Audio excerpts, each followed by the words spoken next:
अस्सलाम वालेकुम की हाल है जने ठीक हो यार। आज की वीडियो का मकसद है बस जेड़े ड्रामे ने ना पाकिस्तानी या इंडियन इंडियना की तो उंजी गल छाड़ दो। अजकल पाकिस्तानी भी इंडिया हारते हुए पे ने। ये जेड़ा कार ने प्यार मुहब्बत दी स्टोरियां सुना के तो बच्चों बिल्कुल खराब करते हैं पे।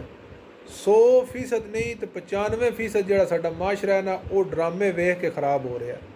जिन्होंने बंद को मोबाइल ने वो मोबाइल उत्ते भी ड्रामा वेखते हैं जोड़े ठरकी ने ड्रामिया के वो कहानियां ज़हन च रख के तो यही समझते हैं जिमें वो जी कोई ड्रामे पे होंदा है वो ही साढ़े नाल जिंदगी च होना है। लेकिन वो कदे भी नहीं होंदा। हर बंदे नूं पता है हर बंदा शऊर रखता है लेकिन कोई बंदा समझने नहीं तैयार।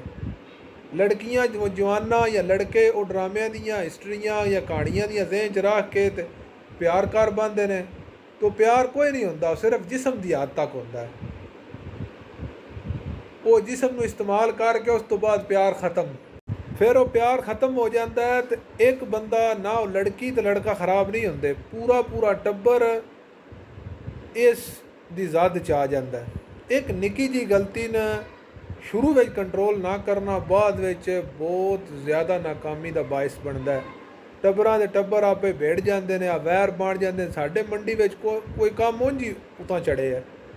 तो खुदा रा ये ड्रामा कदे भी हकीकत नहीं बनता। बच्चा हर बच्चा पढ़िया लिखे है कोई घाट ने जेड़े नहीं पढ़े तो ज़्यादा पढ़े लिखे ही खराब होंगे ने।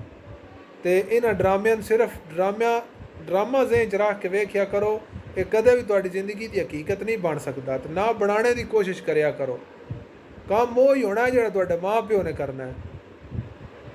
100 विचों तकरीबन 3 4 या 5 या 10 बंदे ने जिन्हों की लव मैरिज होंदी है। दूजा है प्यार जिसम की हद तक है इस तो कुछ भी नहीं।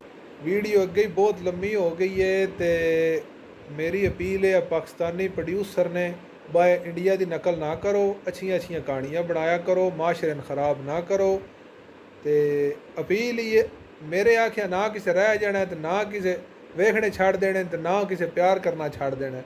लेकिन लोहे तली के बाएँ हो नहीं सकता। बाकी लव यू हो गया बाय। तो दुआवां च याद रखिया है तो गालां तो बाहर रखिया है। अल्लाह हाफिज़।